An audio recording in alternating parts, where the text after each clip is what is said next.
This was a beautiful game, a wonderful game.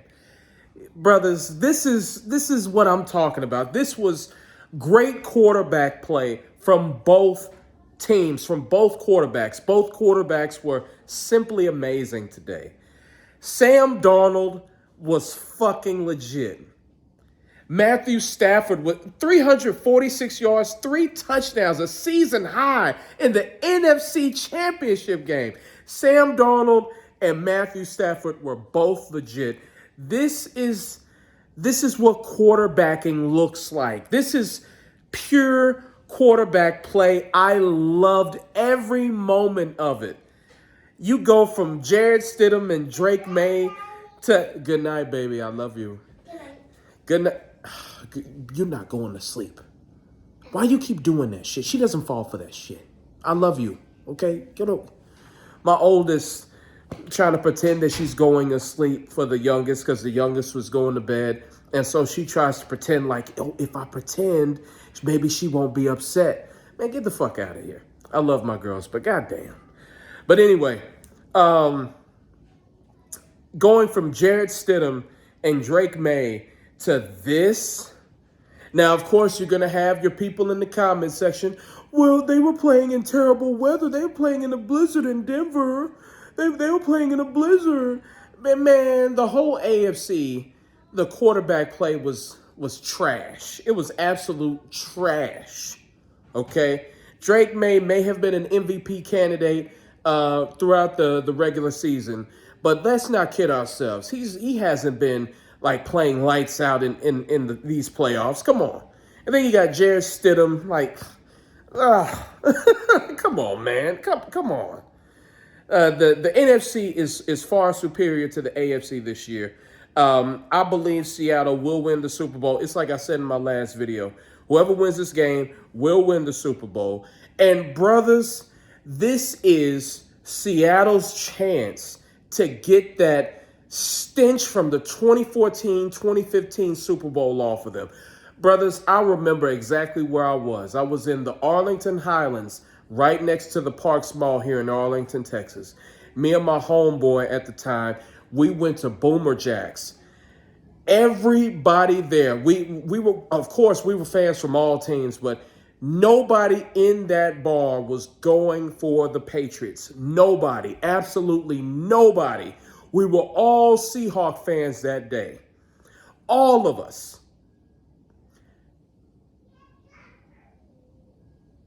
One of the most deflating moments in sports history, one of the most deflating moments I've ever been through was when Russell Wilson threw that pick and gave Tom Brady that Super Bowl when you had Marshawn Lynch, the toughest running back in the league at that time.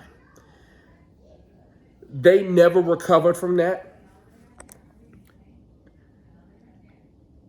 It still hurts me being there at that moment, watching that shit and seeing what they did. It still hurts me. But the Seahawks as a franchise, they have an opportunity of a lifetime to correct a wrong 11 years later.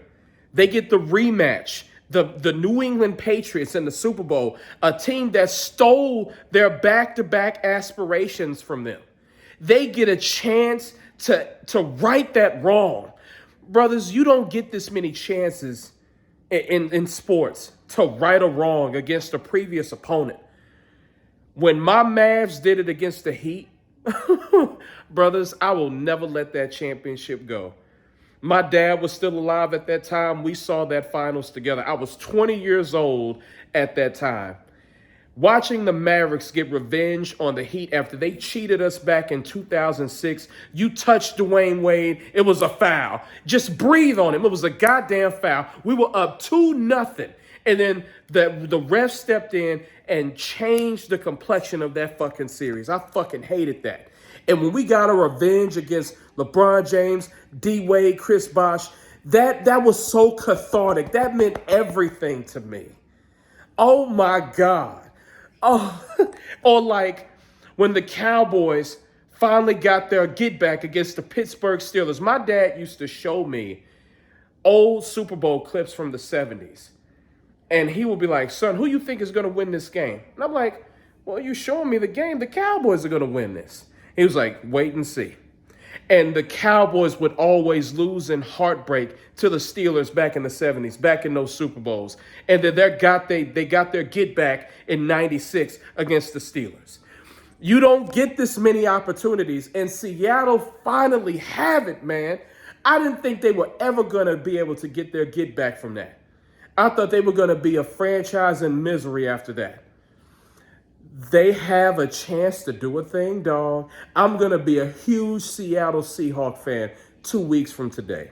I want them to do it. This is going to be one of the more ultimate forms of redemption. I can't wait, man. This is amazing. I wasn't even thinking of, I wasn't even thinking of a Seattle-New England rematch.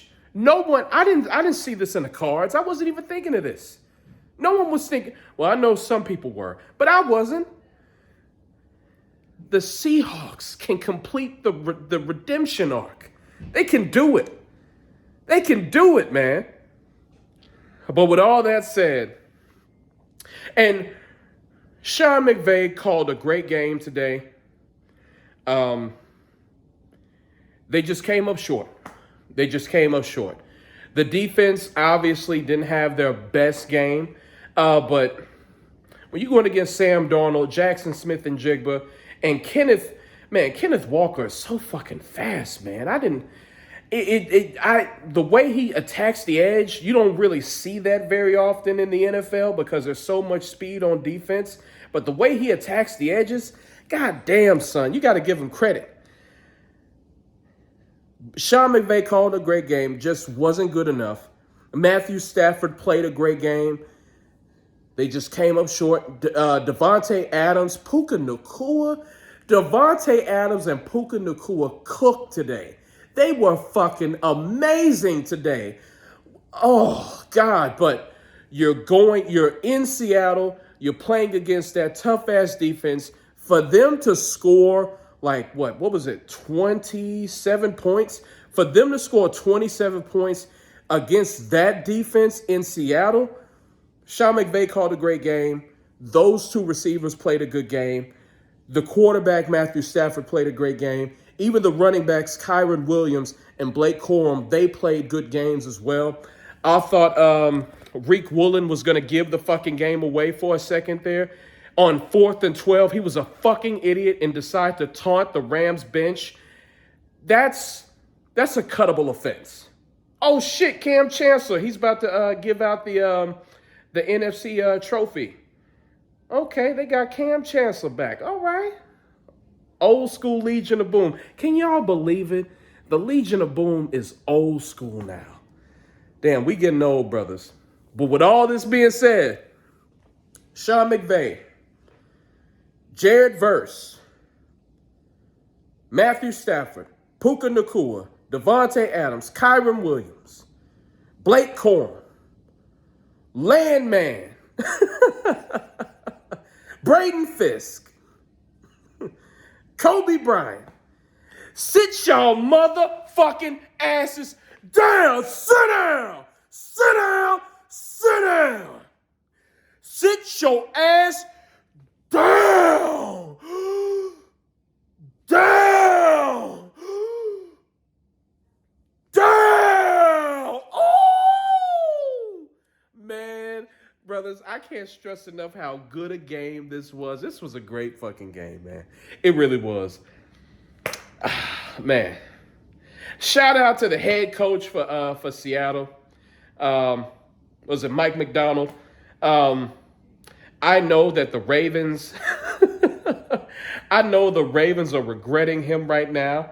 I feel like the Ravens, they hired Jesse Minter, the former defensive coordinator for the Chargers, because they're salty that they missed out on him. Mike McDonald, yeah, they're pissed off that they missed off on him or didn't promote him, and they kept John Harbaugh too long. And so that's why they went out and hired Jesse Minter. They're like, okay, he's close enough to Mike McDonald. Let's see if he can give us some of that magic too. But shout out to Mike McDonald. He deserves it. He's a great defensive play caller, great head coach. I'm going to be rooting for him 2 weeks from now. This was the first game was infuriating, but this game completely exhilarating. I loved it. Catch y'all later, man. Peace.